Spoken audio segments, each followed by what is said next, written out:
జెఫన్యా గ్రంథం 2వ అధ్యాయంలో పోయిన వారం కాకుండా అంత ముందు వారం విధి నిర్ణయం అనే ఒక విశేషమైన అంశాన్ని గురించి మాట్లాడుకున్నాం. జెఫన్యా గ్రంథం 2వ అధ్యాయం. పరమానంద దేవుడు యోధావారికి ఇచ్చిన సందేశమని మీకు ఇంతకుముందు పరిచయం చేశారు. సిగ్గుమాలిన జనులారా కూడి రండి, పొట్టు గాలికి ఎగురినట్టు సమయము గతించుచున్నది, విధి నిర్ణయము కాకమునిపే, యెహోవా కోపాన్ని మీ మీదకి రాకమునిపే. కూడి రండి, దేశంలో సాత్వికులై ఆయన న్యాయవిధులను అనుసరించు సమస్త దీనులారా యెహోవాను వెదకుడి. వీరు వెతికి వినయం గలవారై నీతిని అనుసరించిన ఎడల ఒకవేళ ఆయన ఉగ్రత దినమున మీరు దాచబడదురు. పరమానంద దేవుడు యోధావారికి ఇచ్చిన సందేశంలో విధి నిర్ణయము జరగక మునిపే అన్నాడు. మీ గతి నేను నిర్ణయించిన ముందే అంటే వాస్తవానికి దేవుడు ఎవరు తలరాత రాయలేదు అనేది బైబిల్ యొక్క సత్యం. పరమదేవుడు ఎవరికి తలరాత రాయలేదు. నీవు ఇలా పుట్టాలి, ఈ దరిద్రతలో పుట్టాలి, ఈ హీనమైన బ్రతకాలి, ఈ కొనిష్టమైన సాగు చావాలి అని దేవుడు ఎవరికి రాయలా. దేవుడు ఎవరికి తలరాత రాయలేదు. అందువల్ల మనం ఒక గ్రంథంలో ఏం చెప్పాడంటే విధి నిర్ణయము జరగలేదు అన్నాడు. మీ గతిని నేను నిర్ణయించలేదు. ఇంకా మనుషులు ఏమంటారు, ఏం చేస్తారు నా తలరాత అంటారు. తలరాత రాయలేదు అంటాడు పరమానందుడు.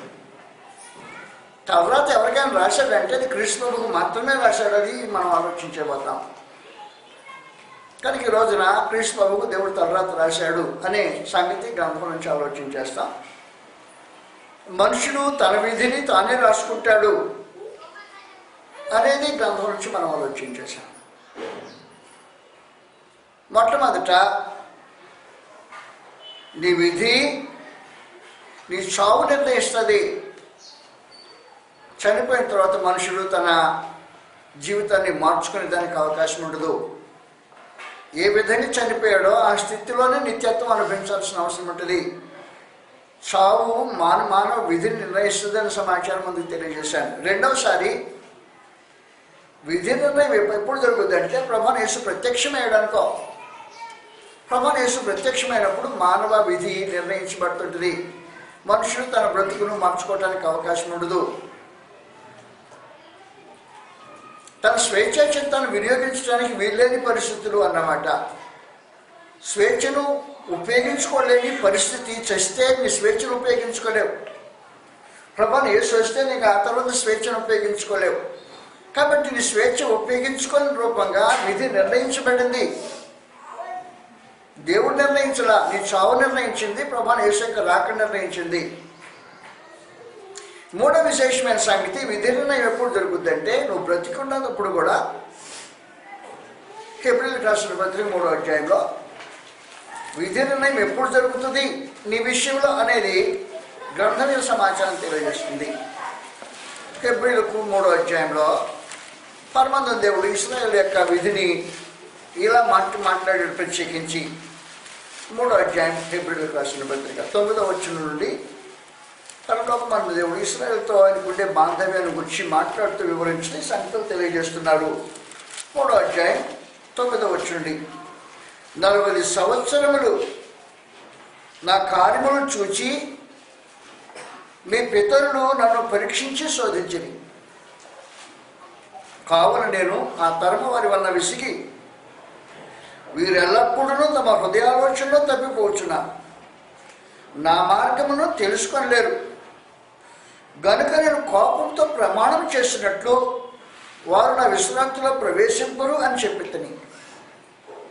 పరమానంద దేవుడు ఏం చెప్పాడంటే నా విశ్రాంతిలో ప్రవేశింపరు అని దేవుడు ఎప్పుడైతే చెప్పేశాడో వారి విధి నిర్ణయం అయిపోయింది. 40 సంవత్సరాల కాలం దేవుని యొక్క కార్యములు వారు చూచి ఆయన పరీక్షించారు, పరిశోధించి వీరెల్లప్పుడూ తమ సొంత ఆలోచనలతో, హృదయాలోచనలతో తప్పిపోతున్నారు. నా మార్గాలు ఒక రకంగా ఉంటే వారి హృదయాలోచనలు మరొక రకంగా ఉన్నాయి. వారి హృదయాలోచనలు బట్టి నా మార్గం నుంచి తప్పిపోతున్నారు. నా మార్గాన్ని తెలుసుకోలేని పరిస్థితిలో ఉన్నారు. దేవుని మార్గాలు తెలుసుకోలేని వాడు ఆయన విశ్రాంతిలో ప్రవేశించడానికి వీలు లేదు అని చెప్పేసి అంటే అన్నమాట, అయిపోయింది నీ కథ, నువ్వు ఎంతకాలం జీవించినా ఇక నా విశ్రాంతిలో ప్రవేశించడానికి వీలు లేదని విధి నిర్ణయించబడింది. అందువలన పరలోకమంతుడు ఏం చేశాడంటే ఇశ్రాయేలీయులను సరే తిరగడానికి అని మనకి తిప్పేసి ఐగుప్తుల నుంచి బయలుదేరిన 20 సంవత్సరాల పైన ఉన్న వయసు కలిగిన వారందరూ 3 లక్షల చిల్లర మంది గ్రంథంలో సంఖ్య ఇలాగ ఇవ్వబడింది. సంఖ్యాకాండంలో ఐగుప్తుల నుంచి బయలుదేరిన వారి సంఖ్య గ్రంథంలో ఇలా తెలియజేయబడింది. విధి నిర్ణయము పరమదేవుడు చేసిన తర్వాత ఇశ్రాయేలీయుల మీదట కనాన్లో ప్రవేశించే అవకాశం లేని ఒక విశేషమైన కార్యక్రమం జరిగిపోయింది. సంఖ్యాకాండం 1వ అధ్యాయంలో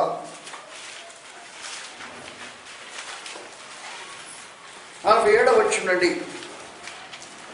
అట్లు ఇశ్రాయేలు తమ తమ పితరుల కుటుంబంలో లెక్క చొప్పున లెక్కింపబడిన వారందరూ అనగా 20 ఏళ్ల మొదలుకొని పైప్రాయం కలిగి సేనగా బయలుదేరి వెళ్ళిన ఇశ్రాయేలు అందరూ లెక్కింపబడి 6,03,550 మంది అయ్యి.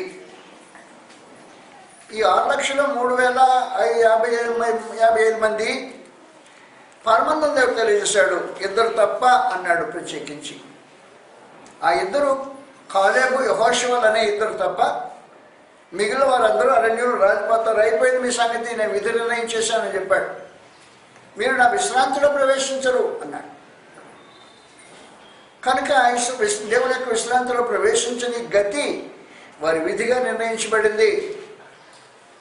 నిర్ణయించబడటానికి కారణం ఏమంటే వారు తమ హృదయాలోచన తప్పిపోతున్నారు.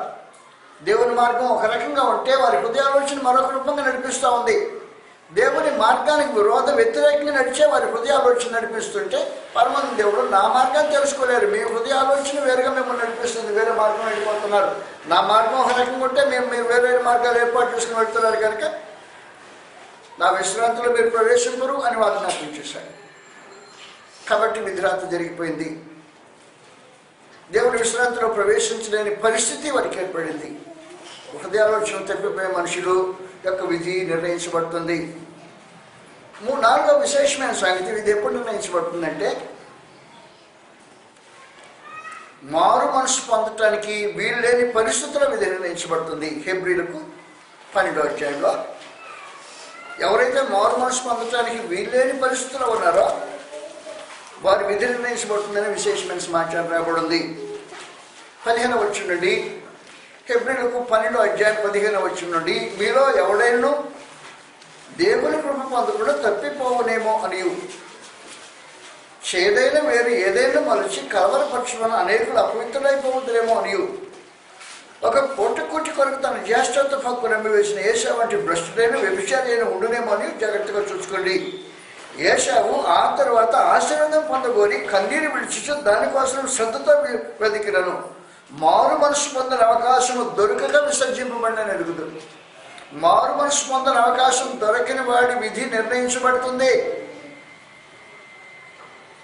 నువ్వు మారు మనసు పొందడానికి అవకాశం లేదనుకో, విధి నిర్ణయించబడుతుంది. ఎంత సమాచారం. అందువలన మారు మనసు పొందే సమయంలో మనుషులు మారు మనసు పొందాలి. మారు మనసు పొందే సమయం ఉంది. ఎవడను నశింపవు నిశ్చయింపక అందరూ మారు మనసు పొందవాలని దేవుడు మీ వీళ్ళలో దీర్ఘశాంతం కలవాడే వెళ్ళాడు.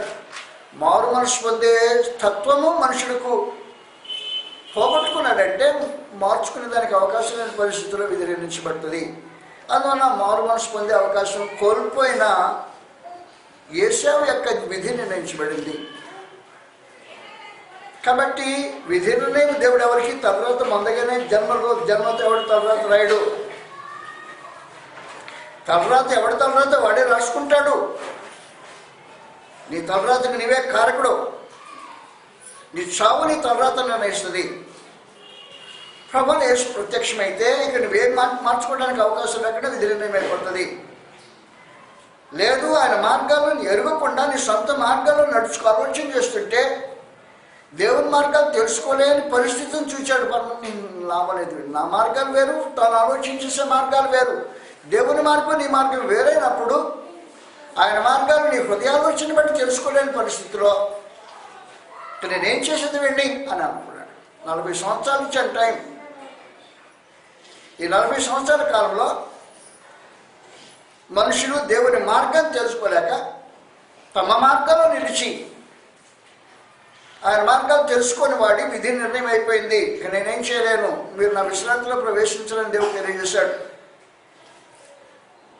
ఏశావు వాస్తవానికి జ్యేష్ఠుడు. జ్యేష్ఠుడైన ఏశావు తన జ్యేష్ఠత్వం హమ్ము వేసుకొని మరొకరు దాన్ని తీసివేసుకున్న తర్వాత కాలం గడిచిపోయిన తర్వాత మనం దానికోసం కావాలని వెతుకుతున్నాడు.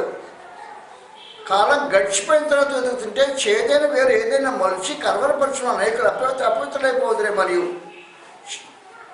ఒక పూట కుట్టి కొరకు తన జ్యేష్ఠత్వ హక్కు నమ్మివేసిన ఏశావు వంటి భ్రష్టుడైన వ్యభిచారం మీరు ఉండరేమో జాగ్రత్త చూసుకోండి అన్నాడు. ఈ జీవితకాలంలో పరమదేవుడు రక్షించబడటానికి జ్యేష్ఠులుగా స్వీకరించడానికి సంకల్పం ఏర్పాటు చేశాడు. నేడు మనం జ్యేష్ఠులమై ఉండొచ్చు అని సంకల్పం ప్రకారం యాకోబు పత్రిక 1:18 ఈ సమాచారం రాబడి ఉంది.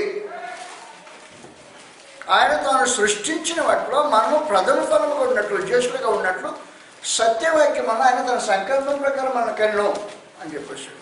అందువల్ల జ్యేష్ఠత్వ హక్కును పరమందు దేవుడు క్రీస్తు యేసునందు మనుషులకు అనుగ్రహించడానికి ఆలోచన చేస్తుంటే దేవుని కుమారులుగా స్వీకరించబడటానికి కనబడటానికి దేవుడు సంకల్పం ఏర్పాటు చేసి మనుషులు దాన్ని పట్టించుకోకుండా కాలం గడిపేసి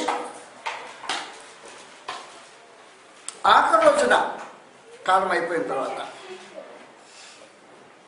తండ్రి దగ్గరకు వచ్చి అడగటం ప్రారంభించాడు. నాయనా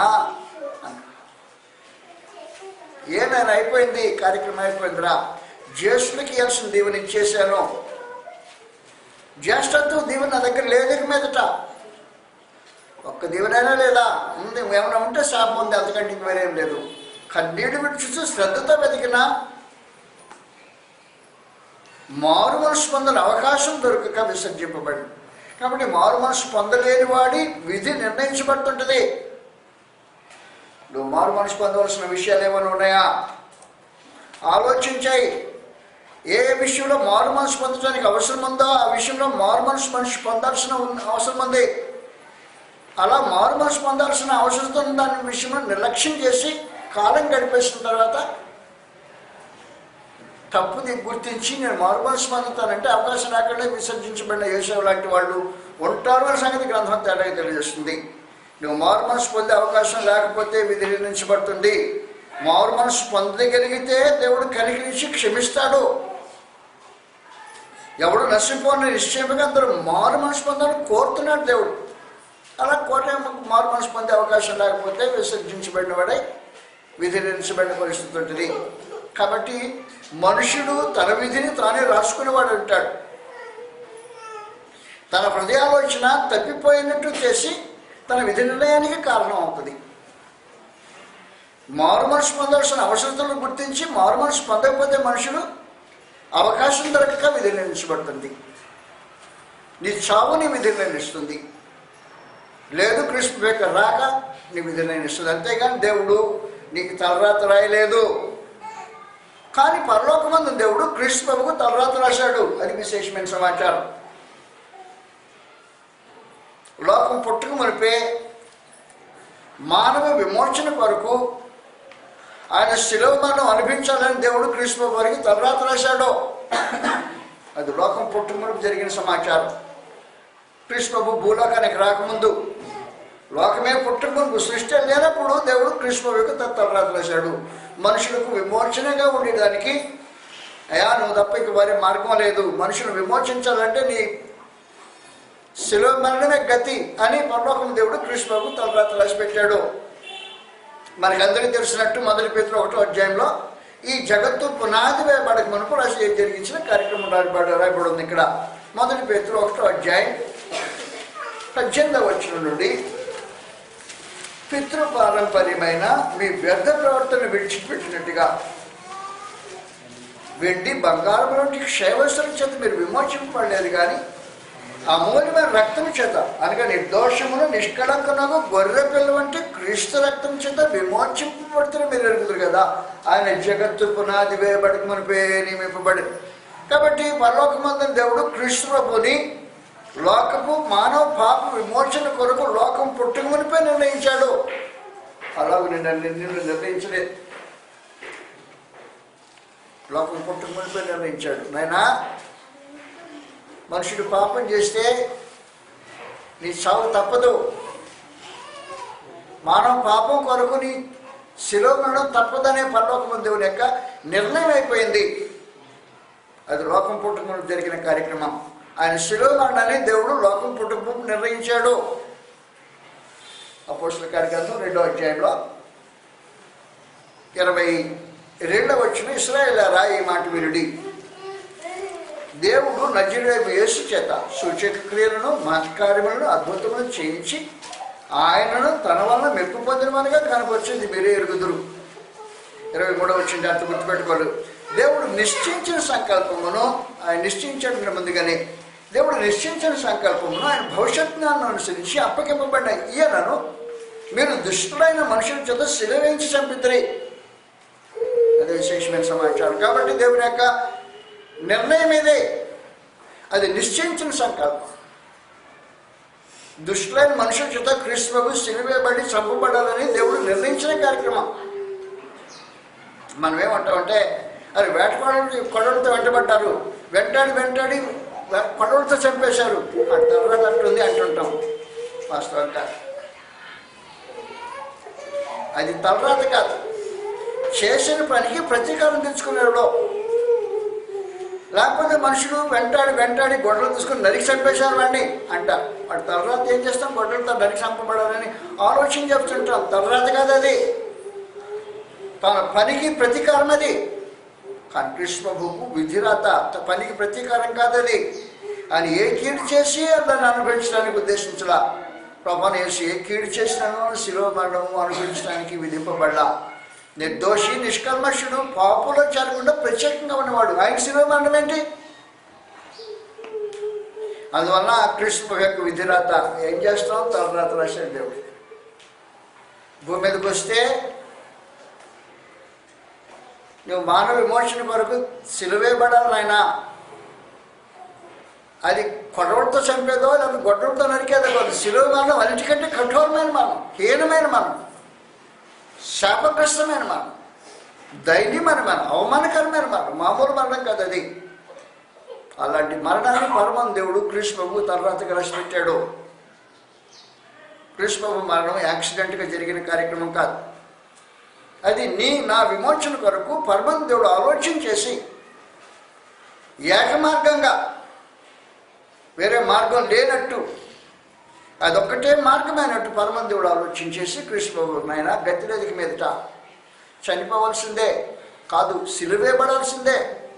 మామూలు చనిపోవటం కాదు, మనుషులందరూ చచ్చిపోతారు, దాని ఆరూపంగా కాదు. కృష్ణ ప్రభు మనుషులందరూ చనిపోయిన రూపంగా చావకూడదు, శిలువ మరణం అనిపించాలి దేవుని యొక్క విధింప ప్రకారం. అంతేకాదు హెబ్రీయులకు రాసిన పత్రికలో 2వ అధ్యాయం తలరాత, కృష్ణ యొక్క తలరాత ఎలా ఉందో జాగ్రత్తగా చూడండి. వాస్తవానికి ఆయన దావీదు కుమారుడు, అంటే రాజవంశంలో పుట్టేవాడు. వాస్తవానికి రాజవంశంలో పుట్టవలసిన వాడు ఏమయ్యాడు జాగ్రత్తగా గ్రంథంలో ఇలా రాబడింది. హెబ్రీయులకు 2వ అధ్యాయంలో 17-18 వచ్చిన సమాచారం రాబడింది. 17-18 వచ్చిన కావున ప్రజల పాపములకు పరిహారం కలుగుటకై, అది విశేషమైన సంగతి, ప్రజల పాపములకు పరిహారం కలుగుటకై దేవుని సంబంధమైన కార్యములలో కనికరమును నమ్మకముగా ప్రధాన యాజకుడి నిమిత్తము అన్ని విషయముల్లో ఆయన తన సహోదరుల వంటి వాడు కావలసి వచ్చాను అన్నాడు. కావలసి వచ్చినట్టే అర్థమేంటి? గతిలోకి అలాగే రావాలి, వేరే మార్గం లేదు. కావలసి వచ్చాను, ఇట్ బికేమ్ ఏ నెసెసిటీ, అది అవసరమైంది. ఇంక వేరే మార్గం లేదా, ఇంక వేరే మార్గం లేదు. అన్ని విషయంలో ఆయన తన సహోదరుల వంటి వాడు కావలసి వచ్చాడు. ఆయన అబ్రహాము కుమారుడు, ఇస్సాకు కుమారుడు, యాకోబు కుమారుడు, యోధా కుమారుడు. ఈ లైన్లో రావాల్సిన అవసరం వచ్చింది. మనము ఏ లైన్లో రావాల్సిన అవసరం ఏమి లేదు. ఎలా పుట్టామో వాస్తవానికి మన బ్రతుకు, మన జన్మ మన స్వాధీనంలో లేదు. వాస్తవం మన జన్మ మన స్వాధీనంలో లేకపోయినా మనం జన్మించాం. కృష్ణ యొక్క జన్మ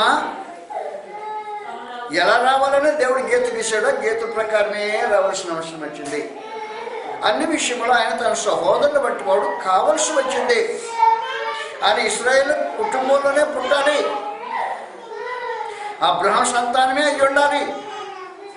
ఇస్సాకు యాకోబుల ద్వారా యోధా నుండి రావాల్సిన అవసరం ఉంది. పరమ దేవుడు ఖచ్చితంగా విధానాన్ని నిర్మించి ఏర్పాటు చేసి పెట్టాడు కనుక దాన్ని ప్రభువుని యేసు తప్పించుకునేదానికి అవకాశం లేదు. అన్ని విషయంలో ఆయన తన సహోదరు వంటి వాడు కావాల్సి వచ్చింది. ఎవరైనా వాస్తవానికి ప్రభువుని యేసు మనం ఊహించితే ఊహకు మించిన వాడు. వాస్తవానికి అనాదిలో సృష్టి లేనప్పుడు, సృష్టి నిర్మాణానికి ముందుగా దేవునితో ఉన్నవాడు, మహిమను అనుభవిస్తున్నవాడు, ఈ సృష్టిని చేసినవాడు, మూలకారకుడు, సృష్టికర్త అయిన వాడు మనలాంటి వాడు కావాల్సిన అవసరం ఏముంది? అది తర్వాత కాకపోతే హెబ్రీయులకు 2వ అధ్యాయంలో సమాచారం రాబడి ఉంది. హెబ్రీయులకు 2వ అధ్యాయంలో 9వ వచనం, దేవుని కృప వలన ఆయన ప్రతి మనిషిని కొరకు మరణము అనుభవించినట్లు, రుచి చూసినట్లు దేవదూతల కంటే కొంచెం తక్కువడిగా చేయబడిన యేసు. ప్రభువైన యేసు దేవదూతల కంటే కొంచెం తక్కువడిగా ఎంత కావాల్సిన అవసరం ఏమి? ఆయన తర్వాత దేవదూతల కంటే ఎంతో ఉన్నతమైన వాడు, దేవదూతల కంటే ఎంతో ఉన్నతమైన వాడు, దేవదూతల కంటే తక్కువడి కావాల్సిన అవసరం ఏమి తర్వాత కాకపోతే? అందువల్ల 9వ వచనంలో దేవుని కృప వలన ప్రతి మనిషిని కొరకు ఆయన మరణము రుచి చూచినట్లు, అనుభవించినట్లు, మూల భాషకు రుచి చూచినట్లు దేవదూతల కంటే కొంచెం తక్కువడిగా చేయబడిన యేసు. దేవదూతల కంటే కృష్ణుడు తక్కువడిగా చేయాల్సిన అవసరం ఏమి తర్వాత కాకపోతే? దేవదూతల కంటే ఎంతో ఉన్నతమైన వాడు, దేవుని స్వరూపము, దేవుని యొక్క మహిమ ఒక ప్రత్యక్షత అయిన వాడు ప్రభువైన యేసు. ఆయన దేవుని మహిమ యొక్క తేజస్సును, ఆయన తత్వం యొక్క మూర్తివంతమునై ఉండి మహత్తుగా తన మాట సర్వం నిర్మించే క్రీస్తు ప్రభు మనుషుల కొరకు మరణం రుచి చూడాలని దేవదూతల కంటే కొంచెం తక్కువడిగా చేయబడ్డాడు. మరణము ఎరుగని వాడు, మరణానికి అతీతుడైన వాడు మరణం రుచి చూడటం అనేది తర్వాత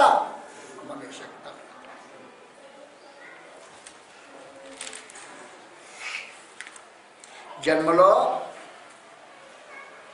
గౌరవం లేని పరిస్థితిని ఎదుర్కోలేవలసిన తలరాత్మ కలిగిన వాడు ప్రభువైన యేసు.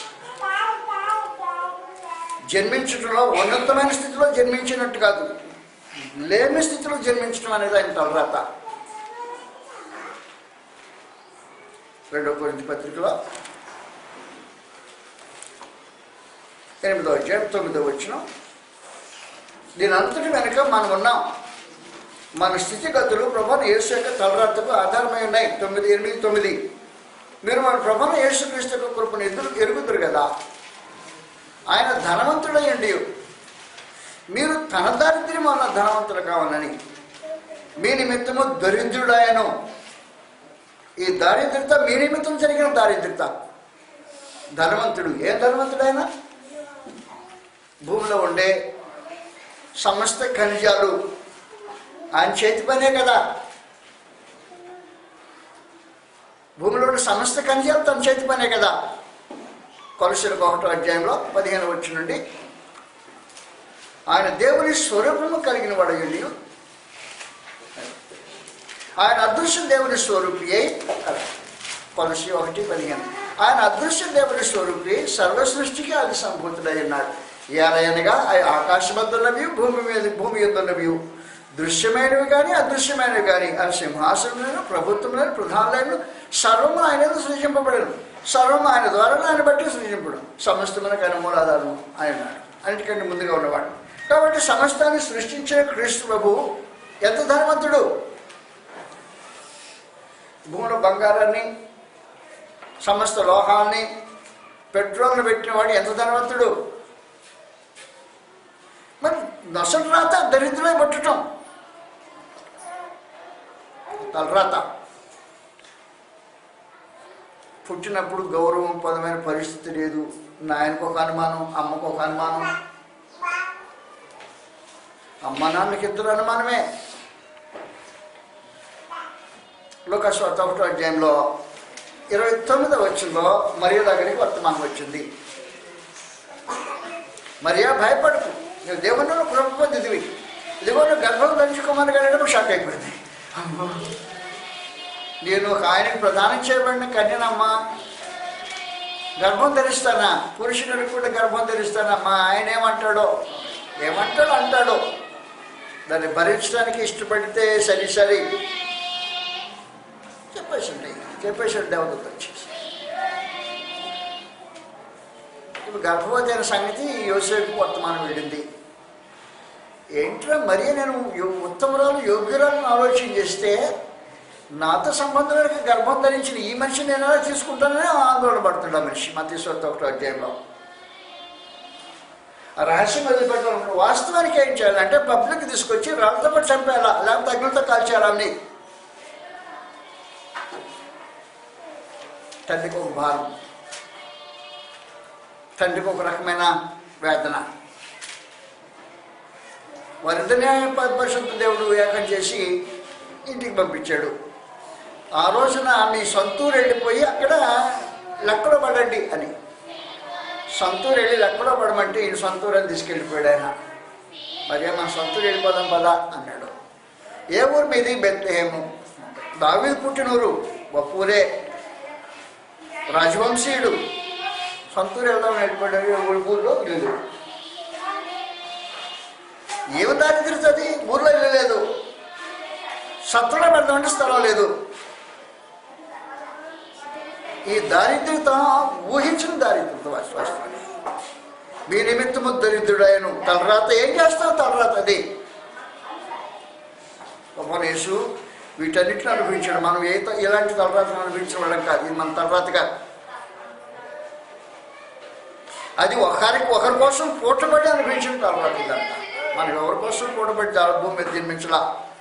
యేసు జన్మ ఒకరి కోసం పూటబడి జన్మించిన వాడు. మీ నిమిత్తము దరిద్రుడు ఆయన. అన్ని విషయంలో తన సహోదరుని వంటి వాడు కావాల్సి వచ్చాడు. గర్భంలో పురుష బీజంతో నిమిత్తం లేకుండా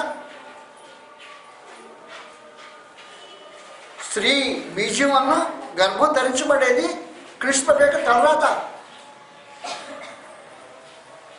ఆదికాండం 3వ అధ్యాయం 15వ వచనంలో మనుషుడు పాపం చేశాడు. ఆదాం పాపం చేస్తే హవ్వ ప్రేరేపణ వల్ల ఆదాం పాపం చేశాడని అపవాది హవ్వను మోసగించాడనే ఉద్దేశంతో పరమదేవుడు ఏం చెప్పాడంటే, ఏ స్త్రీని నువ్వు మోసగించావో ఆ స్త్రీ బీజం నుండి నేను శిశువుని పుట్టించేస్తాను, వ్యక్తిని పుట్టించేస్తాను, అతనికి నీకు వైరం కలిగించేస్తాను అనేసి. కాబట్టి కృష్ణ ప్రభు వైరాన్ని ఎదుర్కోవడానికి పుట్టినవాడు, తలరాత రాయబడినవాడు.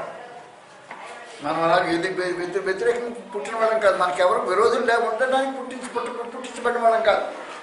కృష్ణ ప్రభు జన్మకు ముందే విరోధితో యుద్ధం చేయాలి, వాడిని నీవు దానికోసం పుట్టించబడినావు. 3వ అధ్యాయం 15 నీకును స్త్రీకిని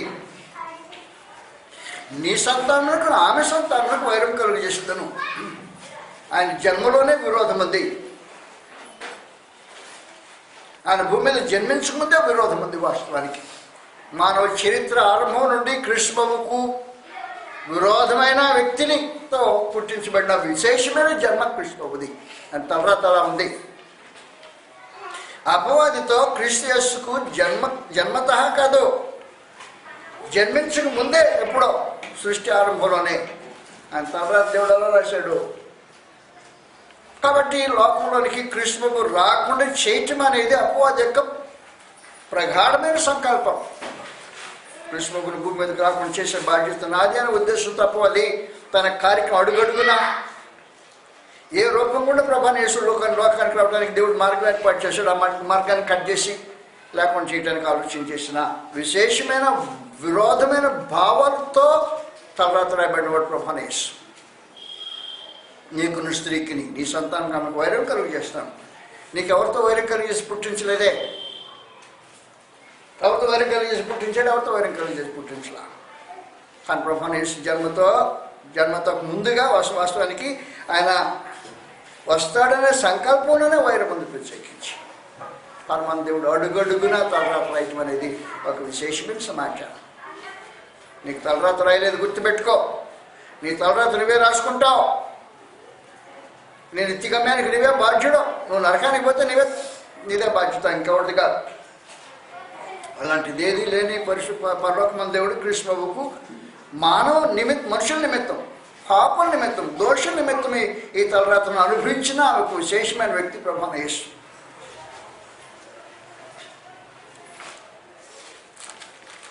హెబ్రీయులకు రాసిన పత్రిక హెబ్రీయులకు 10వ అధ్యాయంలో ప్రభాని యేసు తన తలరాతల గురించి మాట్లాడుతున్నాడు. 10వ అధ్యాయం 4వ వచనం, ఏలయనగా ఎడ్ల యొక్క మేకల యొక్క రక్తము పాపము తీసివేయట అసాధ్యము. కాబట్టి ఆయన ఈ లోకమందు ప్రవేశించినప్పుడు ఇలాగ చెప్పుచున్నాడు, బలియు అర్పణయు నీవు కోరలేదు కానీ నాకు ఒక శరీరం అమర్చితివి. పూర్ణహోమములను పాప పరార్థములు నీకు ఇష్టమైనవి కావు. అప్పుడు నేను గ్రంథపు చెట్టులో నన్ను గురించి వ్రాయబడిన ప్రకారము దేవా నీ చిత్తము నెరవేర్చడానికి నేను వచ్చున్నానంటే. ఎందుకు వచ్చాడంటే ఇప్పుడు స్థితికి వచ్చింది ఆయన గ్రంథపు చుట్టూ నన్ను గురించి రాయబడింది. నా తలరాత ఇది. గ్రంథపు చుట్టూ నన్ను గురించి రాయబడిన ప్రకారం ఇలా రాయబడింది. గ్రంథపు చుట్టూ నన్ను గురించి నేనేం చేసి నీకు మీదట పూర్ణ పదార్థములు నీకు ఇష్టమేనే కావు. నీ చిత్తము నెరవేర్చడానికి ఎందుకో నేను వచ్చున్నా. కాబట్టి దేవుని చిత్తం నెరవేర్చే తలరాత కలిగిన వాడు ప్రభాని యేసు. దీనిలో మామూలు మరణం కాదు. కీర్తన గ్రంథం 22వ అధ్యాయంలో ఆయన హృదయ ఘోష ఇలా వినిపిస్తుంది. ప్రభాని యేసు యొక్క హృదయ ఘోష 22వ అధ్యాయం కీర్తనలో 22వ అధ్యాయంలో ప్రభాని యేసు హృదయం ఎలా ఘోషిస్తుందో శిలువ మరణ సమయంలో చిత్రీకరించబడింది ప్రవచన గ్రంథంలో. కాబట్టి కీర్తన 22వ అధ్యాయం 11వ వచనం నుండి శ్రమ వచ్చినది. ఇది శిలువ మరణం యొక్క పరిస్థితి. శ్రమ వచ్చినది, సహాయం చేయవాడు అవడం లేడు, నాకు దూరంగా ఉండకము. వృషభములు అనేకములు, వృషభములు అంటే ఎడ్లు అన్న బలిష్టమైన ఎడ్లు రోమా సైనికులు. వృషభములు అనేకములు, వృషభములు అనేకములు నన్ను చుట్టుకునేవి. భాషాను దేశము బలమైన వృషభములు నన్ను ఆవరించినవి. చీల్చుచును గర్జించును సింహం వలె వారు నోడు తెరుచుచున్నారు. నేను నీళ్ళవలే పారిపోయబడి ఉన్నాను. నా ఎముకలన్నీ స్థానము తప్పినవి. నా హృదయము నా అంతరంగమందు మైన వలె కరిగినది. నా బలము ఎండిపోయి చిల్లపెక్కువది. నా నాలుక నా దవడను అంటుకొనింది. నీవు నన్ను ప్రేతరూపంలో పడవేసి ఉన్నావు. కుక్కలు నన్ను చెట్టుకొనినవి. దుర్మార్గుల గుంపులను ఆవరించినవి. వారు నా చేతులను నా పాదములు పొడిచున్నారు. నా ఎముకలని నేను లెక్కింపగలను. వారు నిదానించి నన్ను తేరిచూస్తున్నారు. నా వస్త్రములు వారు పంచుకొచ్చున్నారు. నా అంగీ కొరకు చీటు వేస్తున్నారు. యెహోవా దూరపండుకము. నా బలమా త్వరపడి నాకు సహాయం చేయము. ఖడ్గము నుండి నా ప్రాణమును, కుక్కల బలం నుండి నా ప్రాణమును తప్పించుము. సింహపు నోటు నుండి నన్ను రక్షించుము. గురిపోతుల కొమ్ముల నుండి నన్ను రక్షించి నాకు ఉత్తరమేము అని ప్రభాని యేసు యొక్క ఘోష కల్వరి శిలువలో ఎలా ఉండబోతుందో పరమాన్ దేవుడు ముందుగా ప్రవచించి చూపించాడు. భాషాను దేశము బలిష్టమైన వృషభములు రోమా సైనికులు ఎత్తర్లు బలిష్ఠులైన వాళ్ళు తమ ఆయుధాలతో చుట్టుముగ్గి శిలవేసే విశేషమైన సమాజంలో కుక్కలు అన్ని జనులు గ్రీకులు చుట్టూ జంతువులు కూడి ప్రభువైన యేసు శిలువలో అవమానకరమైన చావు, మామూలు చావు కదా అది, అవమానకరమైన చావు. యెషయా గ్రంథంలో 53వ అధ్యాయంలో కృష్ణుడు యొక్క తలరాత, పరమ దేవుడు కృష్ణుడికి ఎలాంటి తలరాత రాశాడో, ఎలాంటి చావులను రాశాడో గ్రంథంలో రాయబడింది. 53వ అధ్యాయం 3వ వచనం. అతడు తృణీకరింపబడినవాడై మనుషుల వల్ల విసర్జింపబడిన వాడును, వ్యసనక్రాంతుడు గాను, వ్యాధులను పెంచిన వాడు గాను, మనుషులు చూడని వాడుగానే ఉండను. అతడు తృణీకరింపబడినవాడు కనుక మనం అతను ఎన్నిక చేయకపోయింది. నిశ్చయముగా అతను మన రోగమును భరించను, మన వ్యసనములు వహించను. ఆయనను మొత్తబడిన వాని గాను, శ్రమనొందిన వాని గాను అతను ఇష్టమే. మన అతిక్రమ క్రియలను బట్టి అతడు గాయపరచబడిను, మన దోషమును బట్టి అనుకొట్టబడిను, మన సమానార్థమైన శిక్ష అతను నిలబడిను. అతను పొందిన దెబ్బల చేత మనకు స్వస్థ కలుగుతుంది వగైరా సమాచారం మాట్లాడేశాడు. అందువల్ల వాస్తవమైన సంగతి ఏంటంటే పరలోకమైన దేవుడు ఇలాంటి తలరాతను కృష్ణుడు మనలో రాసిన కారణాన ఎరిగిన ప్రభువైన యేసు గెత్సేమనే తోటలో మనకు తెలిసిన అందరికీ తెలిసిన సమాచారం ఇది. లోకాసువార్త 2వ అధ్యాయంలో గెత్సేమనే తోటలో ఉండే వేదన, అద్భుతమైన వేదన కార్యక్రమం. వాస్తవానికి దేవుడు ఆకాశం నా సింహాసనము, భూమి నా పాదపీఠం అన్నాడు పరలోకమైన దేవుడు. కాబట్టి ఆయన సింహాసనం మీద కూర్చుంటే పాదపీఠం భూమి మీద పాదపీఠం అయితే ప్రభువైన యేసు ఆయన పాదపీఠం దగ్గర పడి మామూలు ఏడిపాడవలా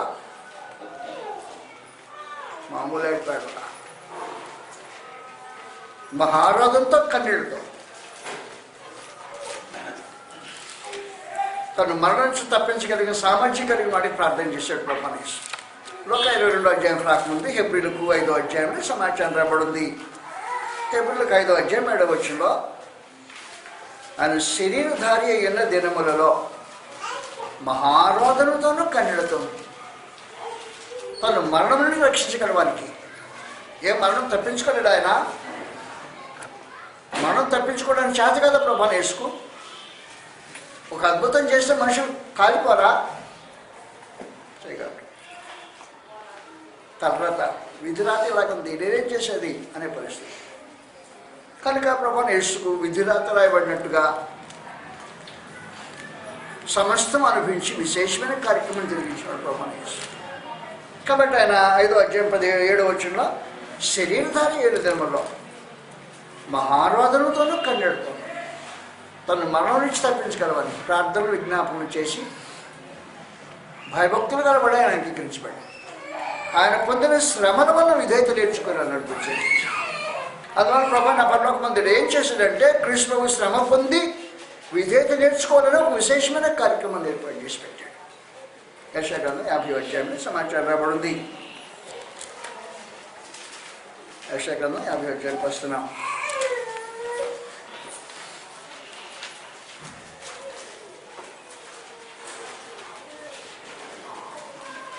ప్రభువైన యేసు ఆయన తలరాత కాబట్టి ఏం చేస్తాను, నా తలరాత ఇది అని అనుదినం దేవుడు సముఖంలో కూర్చుండి ఏడుస్తుండేవాడు.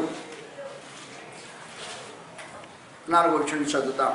యెషయా గ్రంథం 50వ అధ్యాయం 4వ వచనం. అలసిన వాణిని మాటల చేత ఓడించి జ్ఞానం నాకు కలుగునట్లు శిష్యునికి తగిన నోరు యెహోవా నాకు దయచేసి ఉన్నాడు. శిష్యుడు విన్నట్లుగా వినుటకై ప్రతి ఉదయమున ఆయన నాకు వినుబుద్ధి పుట్టించినాడు. ప్రభు యెహోవా నా చెవికి వినుబుద్ధి పుట్టింపగా నేను ఆయన మీద తిరుగుబాటు చేయలేదు, వినకూడదు నేను తొలగిపోలేదు. 6వ వచనం జాగ్రత్త గుర్తుపెట్టుకోండి. కొట్టువానికి నా వీపును అప్పగించి తిని, వెంట్రుకలు పెరుగు వారికి నా ముఖమును నా చెంపలను అప్పగించి తిని, ఉమ్మివేయి వారికి అవమానపరచు వారికి నా ముఖము దాచుకోలేదు. ప్రభు యెహోవా నాకు సహాయం చేయవాడు కనుక నేను పడలేదు. నేను సిగ్గుపడినని ఎరిగి నా ముఖమును చెకుముకి రత్తి వల్ల చేసుకోండి. నా ముఖం మీద దూసిన ఒకటే, రాయి మీద దూసిన ఒకటే అనుకోండి. అది సమాచారం. నా కర్మ ఈ ముఖం మీద చూపించుకోవటం నా కర్మ కరెక్ట్, నా తలరాత అది. ఎరిగిన ప్రభువైన యేసు దేవుని సముఖంలో కూర్చుండి అనుదినము పాఠాలు అభ్యసించుతూ, ఆయన నీకు ఎంటుకలు లాగేస్తారు, వీపు దున్నేవాడు గడ్డలతో దున్నుతారు, నీ ముఖం మీద ఉమ్మేస్తారు చెప్పేశాడు పర్లోకం. ఏం చేస్తాను, నాకు కర్మాన్ని అక్కడ కూర్చుని గడ్డ దగ్గర కూర్చుని ప్రతి ఉదయం వినుబుద్ధి కలిగిన వాడే దేవుడి సముఖంలో వినే ఒక విశేషమైన కార్యక్రమం ప్రభువైన యేసు తర్వాత. ఇది మనకెవరికి రాయలేదు కాదు. ఒకళ్ళు ఎలాంటి బ్రతుకైతే మనం ఏమనుకుంటాం, దేవుడు తలరాత రాశాడు అంటుంటాం. ఏ చిన్న జరిగిన తలరాత అనుకుని మనుషులు, దౌర్భాగ్య మనుషుల యొక్క జీవితంలో క్రీస్తు ప్రభుతో పోల్చితే సంబంధమే లేకుండా విశేషమైన ఆఖరికి ప్రార్థన చేశాడు. ఇప్పుడు ఒకసారి రెండోకి వచ్చాను. రెండోకి వచ్చిన తర్వాత దేవుని పాదాల దగ్గర పడి ఆ దుమ్ములో పొరలాడుతూ కన్నీళ్లు గడుచుతూ చల్లగా ఉండే రాత్రి పూట ఆయన ఎంత వేదన పడ్డాడని చెప్పడానికంటే చెమట గొప్ప రక్త బిందువులాగా కాలిపోతుండే పరిస్థితిలో తడిచిపోయిన దేహంతో దేవుడి సముఖంలో బూడిలో పొరలాడి ఏడుస్తుంటే దేవుడు కనిపించాడు. ఆయన ఈ గిన్నె తొలగించిన మానవ పాపం యొక్క ఉగ్రత దేవుని పాత నిబంధన సింబల్లో ఆయన ఉగ్రత పాత్రలో పోసి కిందకి దిగొస్తాం. ప్రభువైన యేసు పాత్ర వైపు చూసి నువ్వు తాగాల్సిందే నాయన అనేసాడు. ఈ సమస్త మానవ పాప పక్షంగా నా ఉగ్రత ఎంతో, అది ఏమీ కలపబడకుండా పోసాను దీంట్లో, అది అనుభవించితే సరి అన్నాడు. ప్రభువైన యేసుకు అర్థమైంది నిర్దోషమైన జీవితం, పాపరహితుడు, పవిత్ర నిర్దోష నిష్కరమైన పాపలు వచ్చి ప్రత్యేకంగా బ్రతికినవాడు. కానీ పాపుల యొక్క శిక్ష విధిని తను అనుభవించడానికి, ఆ శాపాన్ని అనుభవించే పాత్ర కిందకి దిగి వస్తుంటే ఏడ్చి ప్రార్థన చేస్తున్నాడు. తండ్రి తాగాల్సిందేనా, తప్పదా, నేను తాగకపోతే వేరే మార్గం లేదా, నాయన నీ మీద ఆధారపడి ఇదంతా ఏర్పాటు చేశాను, ఈ మానవ జాతిని ఏర్పాటు చేశాను, పాపాలకు పరిహారం కలిగిస్తావనే ఉద్దేశంతోనే నేను అసలు ఈ మానవ జాతిని ఏర్పాటు చేసుకున్నాను, లేకపోతే సృష్టి ఉండేది కాదేమో. ఈ పాపమునికి పరిహారం నీ రక్తంలోనే, నీ శ్రమ, నీ వ్యాధుల్లోనే, నీ శిరోమణంలోనే ఉంది, వేరే గతి లేదు ఈ మార్గానికి. నీ చిత్తమైతే గిన్నె అతని తొలగించు. అది తొలగించితే మానవ జాతి యావత్తు యుగయుగంలో రాత్రి పగళ్ళు నా అగ్ని, నా ఉగ్రతను అనుభవించాల్సిందే. తొలగించితే గతికి మానవుడు వాడని అనిపించాలి, నువ్వు అని అనిపించాలి, ఎవరైనా కానీ ఎవరో ఒకళ్ళు అనిపించాలి. నువ్వు అనుభవించితే మానవ జాతి యావత్తు 6 గంటల సేపు మాత్రమే జరుగుద్ది. అది కల్వరి శిలువ యాగం. నువ్వు అనుభవించితే 6 గంటలు. అదే మనుషులు అనిపించాలంటే యుగయుగంలో రాత్రి పగళ్ళు ఉంటుంది. ఆలోచించే నీ చిత్తమైతే గిన్నె నా దగ్గర నుంచి తొలగించే మానవ జాతిని నరకాన్ని పంపించే గతికి వేరే మార్గం లేదు. నేను నరుని సృష్టించి నరకం పంపించడం న్యాయమే నాకు తోచట్లా. నాకేం న్యాయమే తోస్తుందంటే నీవు శిరోమరణము 6 గంటల సేపు అనుభవించిన న్యాయమే తోస్తుంది. అందుకని నేను తొలగించిన అంతే సమాచారం. కాసేపు ప్రార్థన చేస్తాడు, ఈ వ్యాధిని పడి వెళ్తుంటాడు, కాసేపు మళ్ళీ వెళ్ళిపోతాడు, రెండోసారి వస్తాడు, మళ్ళీ పడుతుంటాడు, వ్యాధిని పడుతుంటాడు. ఏనైనా లేదా ఈ తర్వాత మార్గం ఏముంది, ఇంకా తర్వాత రాసేసాను కదా, అయిపోయింది. వేరే మార్గం లేదు, నీకు లేదు, నాకు లేదు. ఈ మరణం నుంచి నేను తప్పించారంటే మనుషులు విమోచించే మార్గం నాకు లేదు.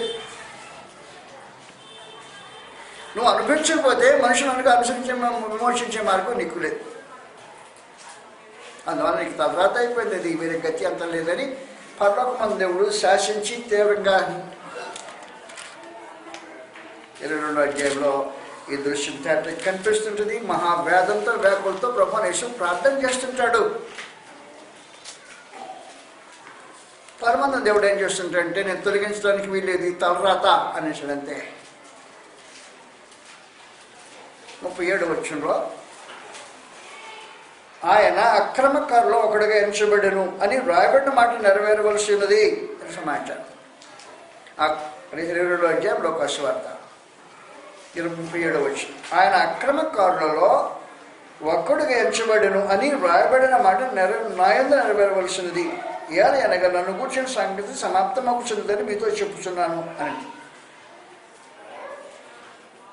39వ వచనం. తర్వాత ఆయన బయలుదేరి తన వాడుకు చొప్పున ఒలివ కొండకు వెళ్ళగా శిష్యులు ఆయన వెంట వెళ్ళి ఆ చోట చేరి ఆయన వారితో మీరు శోధనలో ప్రవేశించకుండా ప్రార్థన చేయడని చెప్పి వారి యొద్ద నుండి రాత్రివేత దూరం వెళ్ళి మోకాళ్ళలోని తండ్రి ఈ గిన్నె నా ఎదురుని తొలగించడానికి నీ చిత్తమైన తొలగించు, ఆయన నా ఇష్టం కాదు, నీ చిత్తమే సిద్ధించిన కాక అని ప్రార్థన చేశాను. ఇంక తొలగించడానికి ఎక్కడే మార్గం, ఇక నా మార్గం, నా చిత్తం వేరే మార్గం వేరే చిత్తమే లేదు. నా చిత్తం ఒకటే ఒక చిత్తం, మానవ పాపాన్ని భరించడానికి నిన్ను ఏర్పాటు చేసుకున్నది నా చిత్తం అయిపోయింది. తొలగించడం ఇంకెక్కడ కుదురుతుంది? నీ చిత్తమైతే తొలగించి, లేకపోతే ఇంకేం చేస్తాం? అప్పుడు మరియు పరలోకమందు దూత వచ్చి ఆయన కనబడి ఆయన బలపరిచింది. ఆయన వేదన పడి మరింత ఆతృతగా ప్రార్థన చేయగా ఆయన చెమట నేలపడుచున్న గొప్ప రక్త బిందువులు ఆయన ప్రార్థన చాలించి లేచి శిష్యుల దగ్గరికి వెళ్ళి వారి ముఖం నిద్రించడం చూచి మీరు ఎందుకు నిద్రించుతున్నారు, సోదరుల ప్రవేశంలోకి లేచి ప్రార్థన చేయడం వారితో చెప్పాను. ప్రభువైన యేసు తలరాత, ప్రభువైన యేసు తలరాత నీ తలరాతగా మార్చబడుతుంది, గుర్తుపెట్టుకో. హనుమంతుని దేవుడు కృష్ణ ప్రభుకు రాసినట్టే ప్రభువైన యేసు తప్పించుకోలేని పరిస్థితిలో ఆయన పాదాల దగ్గర పడి ఏడ్చినా విలపించినా ఎంత గందరగోళంగా ప్రార్థన చేసినా తప్పించని విశేషమైన కార్యక్రమం జరిగింది. వేరే మార్గం లేదు నాయన, నువ్వు చనిపోవాల్సిందే, శిలువ మరణం అనుభవించాల్సిందే, శాపగ్రాహిగా మారాల్సిందే, అవమానపరచబడవలసిందే, అక్రమకారులు ఒకటిగా ఎంచబడాల్సిందే. అయిపోయింది కార్యక్రమం. ప్రభువైన యేసు అక్రమకారులకు ఒకటిగా ఎంచబడిన ప్రభువైన యేసు ద్వారా మనకు విమోచన కలుగుతుందని ఒక విశేషమైన కార్యక్రమం. అది దేవుని యొక్క విధిరాత మనకు రాసింది. కాబట్టి అపోస్తలుల కార్యగ్రంథం 3వ అధ్యాయంలో క్రీస్తు ప్రభు ద్వారా దేవుడు మనకు రాసిన తలరాతను గురించి ఆలోచన చేస్తాం. క్రీస్తు ప్రభు ద్వారా దేవుడు మనకు రాసిన తలరాత ఇది. అపోస్తలుల కార్యం 3వ అధ్యాయంలో మోషే ఇట్లను, ప్రభువైన దేవుడు నా వంటి ఒక ప్రవక్తను మీ సహోదరుల నుండి మీ కొరకు పుట్టించును, ఆయన మీతో ఏమి చెప్పినాను అన్ని విషయంలో మీరు ఆయన మాట వినవలను, ఆ ప్రవక్త మాట విననివాడు ప్రజల నుండి ఉండకుండా సర్వనాశనమగును అని చెప్పాడు అని సమాచారం. కాబట్టి క్రీస్తు ప్రభు శిలువ మరణం అయిన తర్వాత పరలోకం పక్షంగా మాట్లాడటానికి దేవుడు ఆయన్ని నియమించి పరలోకపు ప్రతినిధి మాట్లాడటానికి హెవెన్లీ స్పోక్స్మన్. ఒక ప్రతి పార్టీకి ఒక స్పోక్స్మన్ అంటే ఒక పార్టీ తరపున మాట్లాడే మనిషి ఉంటాడు, కానీ పరలోకం తరపు మాట్లాడడానికి దేవుడు క్రీస్తు ప్రభువుని ఏర్పాటు చేశాడు. కాబట్టి ఆయన మాట వినకపోతే మనుషుల నుంచి సర్వనాశనం అవుతాడని తలరాత రాసిన సమాచారం. క్రీస్తు ప్రభు మాట వినకపోతే, ఇంత జరిగించిన క్రీస్తు ప్రభు మాట వినకపోతే ప్రజల నుంచి సర్వనాశనం చేస్తారని ప్రత్యేకించడానికి తెలుసు. అందువల్ల క్రీస్తు ప్రభు మాట వినటం అనేది నేటి మన తలరాత. ఏ విషయం చెప్పాడో అన్ని విషయంలో ఆయన మాట వినాలి. క్రీస్తు ప్రభు ద్వారా దేవుడు మనకి రాసిన తలరాత ప్రభువైన యేసు యొక్క మాటలు అన్ని విషయంలో వినాల్సిన అవసరం ఉంది. ఏ విషయంలో మాట్లాడాడో ప్రతి విషయంలో ఆయన మాట వినాల్సిన అవసరం ఉంది. నీ పర్సనల్ లైఫ్, వ్యక్తిగతమైన జీవితం ప్రభువైన యేసు మాట వినాలి. ఫ్యామిలీ లైఫ్, కుటుంబ జీవితం ప్రభువైన యేసు మాట వినాలి. నీ సాంఘిక జీవితం క్రీస్తు ప్రభు మాట వినాలి. నీ ప్రభుత్వ జీవితం ప్రభువైన యేసు మాట వినాలి. ఆత్మ సంబంధమైన జీవితం ప్రభువైన యేసు మాట వినాలి. అన్ని విషయంలో ఆయన మాట వినాలి అనేది పరలోకమందు దేవుడు నేడు మానవ జాతికి వేసిన విశేషమైన తలరాత. ప్రభువైన యేసు తన తలరాత చొప్పున సమస్తం జరిగించి కల్వరి శిలువ అనుభవించకపోయాడు. ముఖం మీద భూమి వేయబట్టడంతో పాటు అది వేటకొడవలతో నరికి చంపేస్తే తొందరగా చచ్చి ఉండేవాడు, లేదు కొట్టడంతో నరికేస్తే తొందరగా చనిపోయేవాడు. శిలువలో అంత తొందరగా చనిపోవడం. శిలువ మరణము అవమానకరమైన మరణం, శిలువ మరణము శాపగ్రస్తమైన మరణం, శిలువ మరణము భరించలేని బాధకరమైన మరణం. శిలువ మరణము కేవలము నేరస్తులు మాత్రమే కాదు, మనుషులు భరించలేని మరణం. అందరూ ప్రభుని యేసు శిలువ మరణం తక్కిన వాళ్ళు ఇరుప్రక్కల సిలువేయబడ్డారు, కానీ ఈయన మాత్రం గురి చూడబడి అవమానపరచబడి అపహసించబడి చిత్రహింసబడిన మరణం. ఒక విశేషమైన సంగతి ఏంటంటే శిలువ వేయబడేటప్పుడు ముందుగా ఏం చేస్తుంటారంటే ఒక డ్రింక్ ఇస్తారు. శిలువ వేసేవాడు ఆ బాధను తట్టుకోవటానికి, మత్తులో ఉండటానికి డ్రింక్ ఇస్తారు. ఇరుపక్క ఇద్దరికి డ్రింక్ ఇచ్చారు. వాళ్ళు ఆ మత్తులో కొంచెం తట్టుకునే పరిస్థితులు ఇటుపోయారు. ప్రభువుని యేసు తాగటానికి ఇష్టపడాల. ఆయన శిలువ మరణం యొక్క కఠోరమైన దాని అంతటిని అనుభవించి, దేవుని ఉగ్రతని మనుషుల పక్షంగా అనుభవించి, నరకం ఎలాగుంటుందో ప్రభువుని యేసు కల్వరి శిలువ రుచి చూచి ఆ నరక భార్య నుండి తప్పించడానికి ఉద్దేశించిన విశేషమైన కార్యక్రమం. మన క్రీస్తు ప్రభువుని గురించి మేము ఆలోచన చేస్తున్నా నాకు తెలియదు.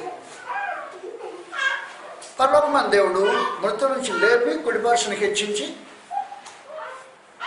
నీ హృదయంలో క్రీస్తుని ప్రభువుగా ప్రతిష్ఠించుకోవాలి అని ఆజ్ఞాపించాడు. కాబట్టి హృదయంలో క్రీస్తుని ప్రభువుగా ప్రతిష్ఠించుకుంటే సరి, లేకపోతే నీ గతి నీకు ఆలోచన చేయాల్సిన అవసరం ఏర్పడుతుంటుంది. పరలోకమైన దేవుడు మానవ జాతికి స్వయంగా నీకుగా జన్మలో ఏ తలరాత రాయలేదు. ఒకడు ఎవడైనా కఠోరమైన మరణం ఫ్యాక్షనిజం అనుభవించాడంటే వాడు చేసిన ప్రతి పనికి ప్రతిఫలం అనుభవించాడు. ప్రభువుని యేసు ఏ పనికి ప్రతిఫలం అనుభవించిన వాడు కాదు, తన తలరాతను అనుభవించిన వాడే ప్రత్యేకించి. ఇది మానవ జాతి కొరకు ప్రభువుని యేసు అనుభవించిన ప్రతిష్టంభన. అందువల్ల క్రీస్తు ప్రభు ఏం చెప్పినా అన్ని విషయంలో ఆయన మాట వినాలి అనేది దేవుడిని మనకు శాసించిన విశేషమైన సమాచారం. నువ్వు ఆయన చెప్తే ఏ మాట వింటున్నావు? ప్రభువుని యేసు మాటలు మరి ఎంతవరకు లక్ష్య పెడుతున్నాం? మన వ్యక్తిగతమైన జీవితంలో ప్రభువుని యేసు ఏర్పాటు చేస్తున్నాడా? మన కుటుంబ జీవితానికి ఆయన అధికారి అయ్యాడా? మన సామాజిక జీవితంలో ప్రభువుని యేసు యొక్క పాత్ర ఏముంది? మన రాజకీయ మన ఉద్యోగ జీవితంలో ప్రభువుని యేసు పాత్ర ఏముంది? అలాగున వాస్తవానికి అన్ని విషయంలో ప్రభువుని యేసు మన జీవితాన్ని ఏర్పాటు చేయటానికి ఉద్దేశించబడి దాని అంతటి కూడా వెళ్ళిన ప్రభువుని యేసు మనం గౌరవించాల్సిన అవసరం ఉంది. ఆయన అన్ని విషయంలో ఆయన మాట వినాలి. ఎవడైన మాట వినకపోతే ప్రజల నుంచి కొట్టివేయబడతాడనే విశేషమైన సమాచారం జ్ఞాపకం చేసుకుని ఈ దారంతట్లోనూ అనుసరించిన క్రీస్తు ప్రభు నేడు సింహాసనాసీనుడై సమస్తాన్ని ఏలుబడి చేస్తున్నాడు కనుక ఆయన మాట వినాలని మనం దేవుడు శాసించాడు. ఆయన మాట వింటమనేది జీవితంలో చాలా ప్రాముఖ్యంగా అవసరమైనది. మరోసారి మనం కూడినప్పుడు ప్రభువుని యేసు మనతో ఏమీ ఆయన మాటలుగా చెప్పాడో ఆ సంగతి ఆలోచన చేస్తాం. మిమ్మల్ని విసిగించాలని నా ఉద్దేశం కాదు. సంగతులు మీకు అర్థమవుతున్నాయి కదా. అన్ని విషయంలో ఆయన తన సహోదరు వంటి వాడు కావాల్సి వచ్చాను. విమోచనకే తలరాత రాసి పెట్టాడు. ఆయన దరిద్రుడయ్యాడు. ఒక మాట ఆ ప్రభువుని యేసుని విశ్వాసం ఇచ్చిన వాళ్ళు కృతజ్ఞతతో ఈ రోజున ఆయన మరణాన్ని జ్ఞాపకం చేసుకునే పవిత్రమైన దినం. దేవుని పరిశుద్ధులు భూలోకంలో ఈ రోజున కూడే విశేషమైన సమాచారం ఆయన మరణాన్ని జ్ఞాపకం చేసుకోవటం. ఇలాంటి కఠోరమైన తలరాతను అనుభవించిన ప్రభువుని యేసుని జ్ఞాపకం చేసుకున్న తర్వాత ఆయన పక్షంగా మన స్పందన ఎలా ఉండాలి అనేది తీవ్రంగా ఆలోచించాల్సిన సమయానికి ఆసన్నమయ్యే ప్రభువుని యేసు యొక్క మరణము ఆయన శిలువ జ్ఞాపకం చేసుకునే సమయంలో ఆ భోజన బలలో పొందేటప్పుడు ఆయన త్యాగాన్ని జ్ఞాపకం చేసుకుని ప్రత్యుత్తరంగా మనం ఏం చేస్తున్నాం అని పరీక్ష చేసుకోవడం చాలా ప్రాముఖ్యంగా అవసరమైనది. అన్ని విషయంలో ఆయన మాట వింటున్నామా? వినకపోతే ప్రజల్లోంచి సంపూర్ణంగా కొట్టివేయబడతాడని సమాచారం తెలియజేశాడు. ప్రజల్లోంచి మనుషుల నుంచి తీసివేయబడి చనిపోతే ఇబ్బంది ఏం లేదు. సావుతో అర్థమైతే ఇబ్బంది లేదు. సావుతో తలరాత రాయబడుతుంది, నిత్య గమ్యము స్థిరపరచబడుతుంటుంది. అందువల్ల ప్రజల నుంచి కొట్టివేయబడితే తలరాత రాయబడుతుంది కనుక నిత్యత్వం దేవుని సముఖం నుంచి దూరం అయిపోయే దుర్గతి క్రీస్తు కల్వరిశిలో 6 గంటల సేపు ఏం అనుభవించాడో నా మనం జాతకాలు తెలుసు. ఆయన నిరాకరించితే యుగ యుగములు రాత్రి మగడు నువ్వు అదే అనుభవిస్తావు. అలాంటి విశేషమైన సంగతి వెయిట్ చేస్తూ ఉంది. అందువల్ల అలాంటి దుష్కరమైన పరిస్థితుల్లోనికి మనం తీసుకెళ్లకుండా అడ్డుపడి దేవుని కృతజ్ఞత తప్పించే విశేషమైన కార్యక్రమం జరిగించిన ప్రభు యేసు విశ్వాసం ఉంచి జీవితానికి ఆయన విధేయులు జీవించాలని ప్రభు యేసు వారి పట్ల మీకు మనం చేసి ముగించుకున్నాను. నమస్కారం.